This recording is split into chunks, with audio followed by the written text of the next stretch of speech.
David Licauco inamin na din ito pala ang totoong dahilan kaya hindi sila umaamin ni Barbie Fortesa. Latest update muna tayo para kay David na kasalukuyang nasa Singapore at nag-e-enjoy sa kanyang bakasyon. Actually, masasabing half work and half vacation nga itong si David Licauco ngayon.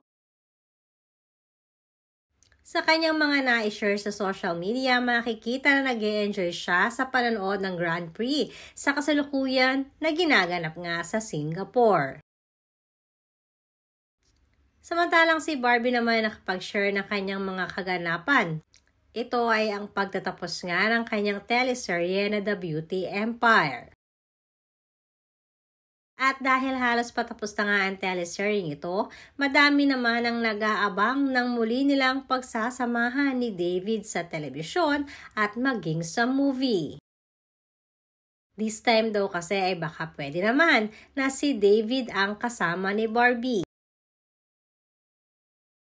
Naging abala din si Barbie sa kanyang pagtulong sa mga nasalanta ng lindol sa Cebu. Alam naman natin na si Barbie ay member ng isang organization na tumutulong sa mga batang nangangailangan.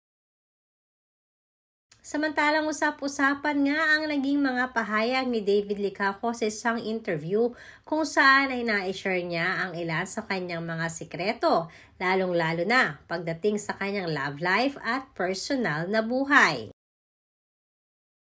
Narito at pakinggan natin.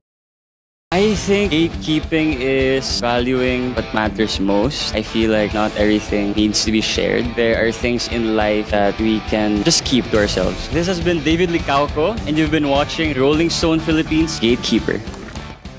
At dahil sa mga naging pahayag na ito ni David ay sinasabi ng mga netizens na mukhang ito na nga ang talagang totoong dahilan kaya hindi umaamin magpahanggang ngayon sina David at Barbie sa totoong estado ng kanilang relasyon.